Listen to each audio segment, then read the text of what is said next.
Hello everyone, welcome back to my YouTube channel reaction by Sadia. उम्मीद करती हूँ आप सब लोग ठीक होंगे, खैरियत से होंगे, खुश होंगे, जहाँ भी होंगे अपनी लाइफ को एंजॉय कर रहे होंगे और साथ में मेरे रिएक्शंस को भी एंजॉय कर रहे होंगे। आज इस वीडियो पे हम लोग रिएक्शन करने वाले हैं। वीडियो का टाइटल है नरेंद्र मोदी स्टेडियम।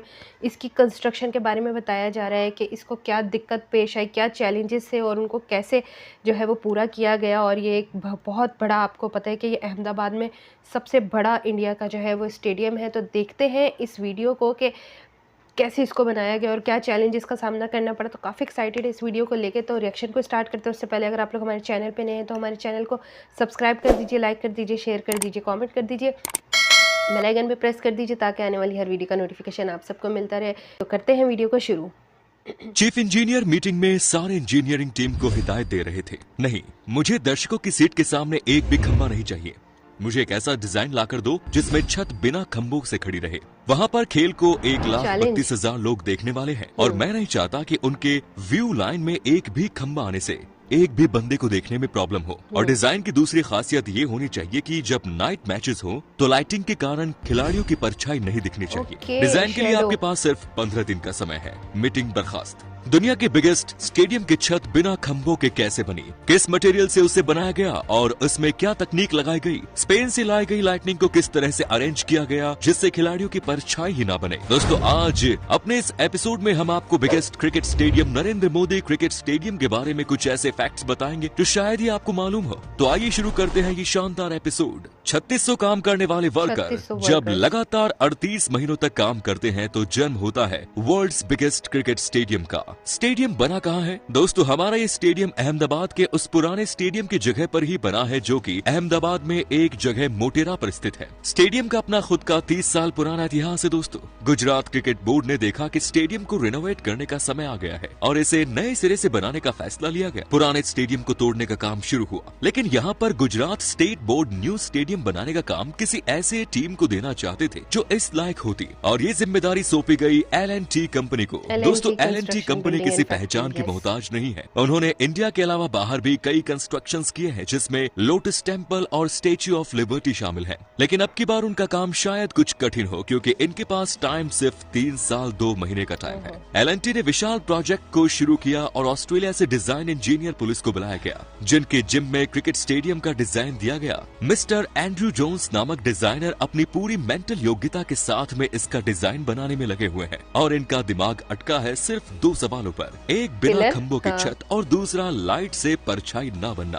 पहले सवाल का जवाब और डिजाइन तो उन्हें मिल गया और उन्होंने विशेष खंभों को लगाने का फैसला किया जो कि स्टेडियम के पीछे की तरफ लगेंगे। एंड्रू जोन्स ने स्टेडियम का डिजाइन फाइनल किया जिसमें कुल 4 फुल साइज ड्रेसिंग रूम है। दोस्तों, मीडिया और स्पेशल ब्रॉडकास्टिंग के लिए स्पेशल एंक्लोजर, एक ऐसा नेट प्रैक्टिस एरिया जहां पर एयर कंडीशन एटमॉस्फेयर हो। लेकिन इस सुपर डिजाइन को लिमिटेड टाइम में खत्म करना था। एक क्रिकेट स्टेडियम में 1,32,000 लोगों को बैठाया जा रहा था जो कि एक समस्या बन चुकी थी। सीट लगाई कैसी जाएंगी और आखिर इसका डिजाइन इंजीनियर के दिमाग में आ ही गया। उन्होंने एक ऐसा स्ट्रक्चर बनाया जिससे सीट के ऊपर एक और बालकनी बनाकर उसमें भी सीट लगा दी जाएगी। नीचे 55,000 और ऊपर 77,000 सीट्स लगा दी गई। एंड्रू जोन्स के सामने डिजाइनिंग की एक और समस्या तैयार खड़ी थी दोस्तों, और ये समस्या जितनी सुनने में लगती थी उससे कहीं ज्यादा बड़ी थी। स्टेडियम के वेस्टर्न साइड में एक पुरातन मंदिर है जिसमें कि पूजा करने वालों का लगातार तांता लगा रहता है और स्टेडियम के कंस्ट्रक्शन वर्क के दरमियान और स्टेडियम के कंस्ट्रक्शन होने के बाद भी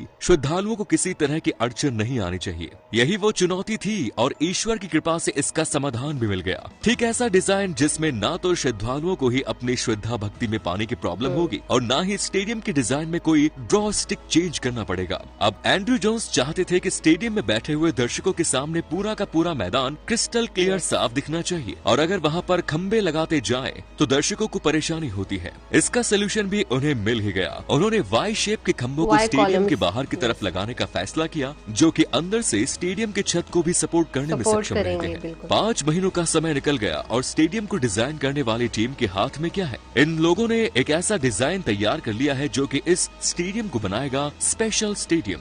अब L&T कंस्ट्रक्शन का काम शुरू करती है स्पेशल क्वालिटी ऑफ स्टील और सांचों में डाले गए ब्लॉक, जो कि इस स्टेडियम के एक स्पेशल कंस्ट्रक्शन पार्ट होने वाले हैं, बनाना शुरू कर दिए जाते हैं। दोस्तों, ये बात काफी महत्वपूर्ण है। स्टील की क्वालिटी को काफी अच्छा रखना आवश्यक है, क्योंकि यही तो इस स्टेडियम को वो क्वालिटी प्रदान करेगा जो क्वालिटी हमें चाहिए। वहीं पर नजदीकी एक जगह में कास्टिंग का काम शुरू हो जाता है। स्टेडियम का सबसे महत्वपूर्ण हिस्सा है ये वाई शेप के कॉलम, क्योंकि स्टेडियम का पूरा ढांचा ही नही के ऊपर निर्भर करेगा।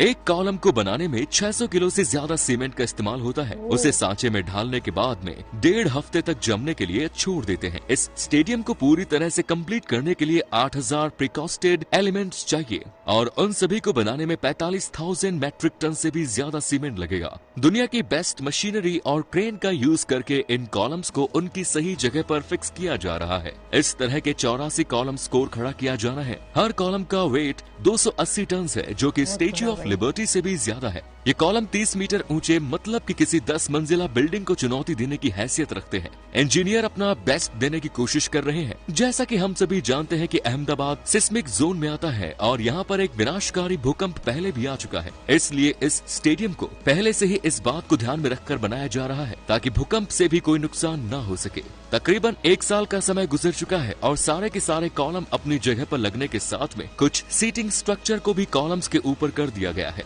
दोस्तों, 1 और साल के बाद में स्टेडियम को देखने पर हमें स्टेडियम के शेप एंड साइज का अंदाजा मिलना शुरू हो जाता है, क्योंकि इस स्टेडियम को बनाते समय भूकंप विरोधी स्ट्रक्चर का ध्यान रखा गया है। इसीलिए इसकी रूफिंग स्ट्रक्चर के लिए अमेरिका की एक फर्म को जिम्मा दिया गया है, जिसका नाम है वॉल्टर प्रूफ। ये कंपनी दुनिया में कई ऐसे स्ट्रक्चर्स बना चुकी है जिनकी छत लाजवाब है और उनमें से कुछ स्ट्रक्चर्स में जो ट्रांसुलेट छत भी लगी हुई है। अगर हम बात करें दुनिया के पहले डोम शेप स्टेडियम की, तो वो भी इसी कंपनी के द्वारा बनाया गया है, क्योंकि अहमदाबाद एक भूकंप सिस्मिक जोन में आने वाला शहर है और इसीलिए इस स्टेडियम का छत को रूफिंग टेक्निक से बनाकर कुछ ऐसा बनाया है जो कि भूकंप जैसी परेशानियों के लिए सेफ साबित हो। इस कंपनी को दिया गया भारत में ये प्रोजेक्ट फर्स्ट प्रोजेक्ट है। दोस्तों, दर्शकों के सामने कोई भी खंबा ना हो, इसके लिए विशेष के खंबे बनाए गए और स्टेडियम के पिछले हिस्से में लगाए गए और उसके बाद लगाया गया एक कंप्रेशन रिंग, जो कंप्रेशन रिंग टेफ्लॉन से बनी हुई हल्की छत को दर्शकों के ऊपर तान कर रखता है। इस रूफ को यथास्थान फिक्स करने के लिए इटली के इंजीनियर को बुलाया गया। इसमें हजारों मीटर स्टील की केबल लगी हुई थी और सभी कुछ परफेक्टली सेट करने के बाद में स्पेशल छत को यथास्थान लगाया जाने लगा। हर तरफ से इस छत की टेंशन को बराबर ही रखा जाना था,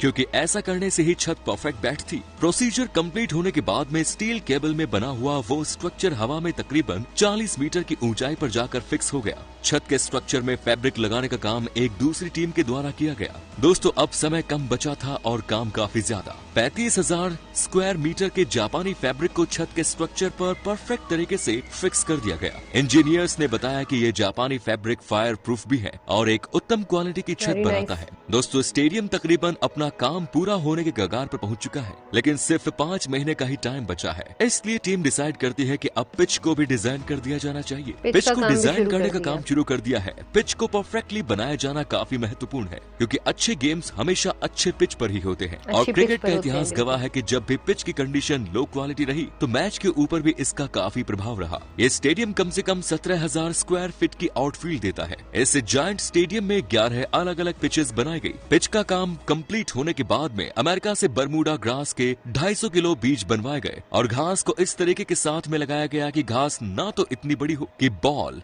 रोलिंग में परेशानी हो और ना ही इतनी छोटी होगी कि फील्डर को जंप करने में चोट लगे। तकरीबन सभी कुछ फिक्स हो गया था, लेकिन अब काम बचा था स्पेशल लाइटनिंग का। दोस्तों, लाइटनिंग इस तरह से की जानी थी कि प्लेयर की परछाई नहीं बननी चाहिए। आमतौर पर दूसरे क्रिकेट स्टेडियम में खंबे लगे होते हैं, उन पर लाइट जिनसे की प्लेयर की परछाइयां बनती है, जो कि खेल में डिस्टर्बेंस उत्पन्न करती है। लेकिन इस जायंट स्टेडियम में लगाने के लिए स्पेन से स्पेशल 1500 किलोवाट की LED लाइट को मंगवाया गया और इन्हें कुछ ऐसे एंगल में सेट किया गया कि ग्राउंड में से कोई भी डिस्टर्बेंस उत्पन्न नहीं होगा और कोई भी शेडो नहीं बनेगा। एक और खास बात, इस स्टेडियम में घास के नीचे एक हाईटेक ड्रेनेज सिस्टम लगाया गया है दोस्तों, जो कि भारी बारिश के दौरान आधे घंटे में ही पूरे पानी को बाहर निकाल देगा। 34 महीनों का समय निकल गया और स्टेडियम लगभग तैयार हो चुका है और गुजरात क्रिकेट स्टेडियम को एक जायंट क्रिकेट स्टेडियम मिल चुका है। स्टेडियम के बाहर की डिजाइन पर कॉपर वेव्स को बनाया गया है, जो कि पास ही बहने वाली मां साबरमती नदी की जलधारा को रिप्रेजेंट करती है। स्टेडियम के चारों तरफ काली खुली जगह है और पूरी पूरे स्टेडियम को चारों तरफ घूमकर